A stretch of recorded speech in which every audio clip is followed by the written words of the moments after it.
प्रत्येक पोलीस हा मराठी आहे, प्रत्येक पालिका अधिकारी हा मराठी आहे. त्याच्यामुळे कुठल्याही पोलिसांनी पालिकांनी ही जी धरपकड चालवलेली आहे ती कुठेतरी थांबवली पाहिजे. आम्ही फक्त पोलीस उपायुक्तांना निवेदन द्यायला आलेलं आहे. इथे कुठलाही मोर्चा नाहीये, इथे कुठलाही हिंसा नाहीये, दगडफेक नाहीये, कुठे कायदा सुव्यवस्था प्रश्न निर्माण झालेला नाहीये.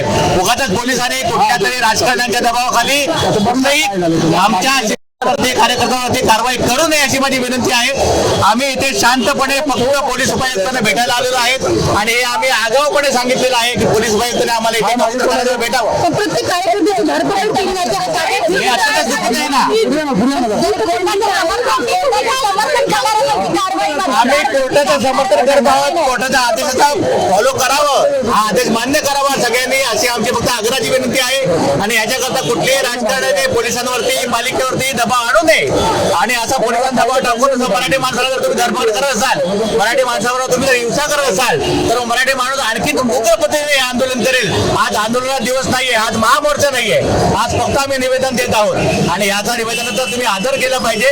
कुठेतरी आमच्याकडून निवेदन तुम्ही स्वीकारावं.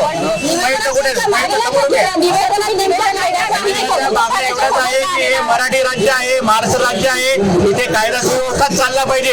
कोणी दादागिरी करू नये. आणि तुमच्याकडे तुम्ही कशा करता हे सगळं करताय का कबुतऱ्या करता माणूस श्रेष्ठ आहे.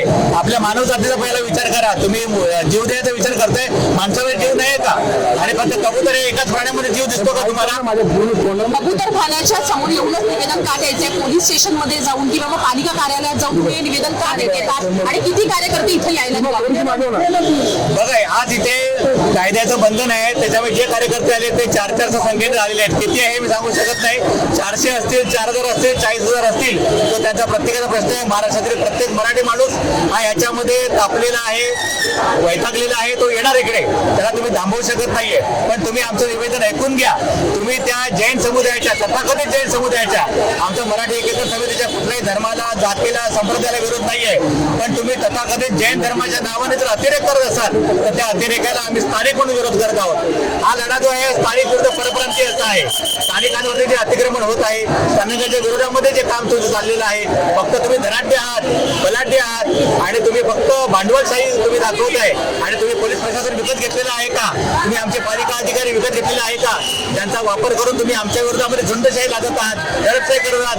हे कुठे थांबलं पाहिजे, हे आमचं निवेदन आहे. कबूतरखाने सुरू करण्यात आलेले, फिरते कबूतर गाडीच्या टपावर वगैरे त्याच्यात कारवाई झाली पाहिजे ना. गाडीच्या टपावर जे कबूतरखाने तयार केले होते त्याआधी पोलिसांनी कारवाई केलेली आहे. पण आता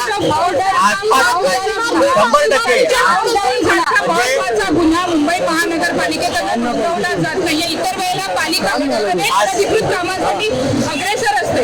बघा, न्यायालयाचं म्हणणं काय आहे की इथे या ज्या दाटीवाटीच्या लोकसंख्येच्या भागामध्ये कबुतरांची एवढी मोठी संख्या, त्याच्यामुळे लोक आजारी पडत आहेत.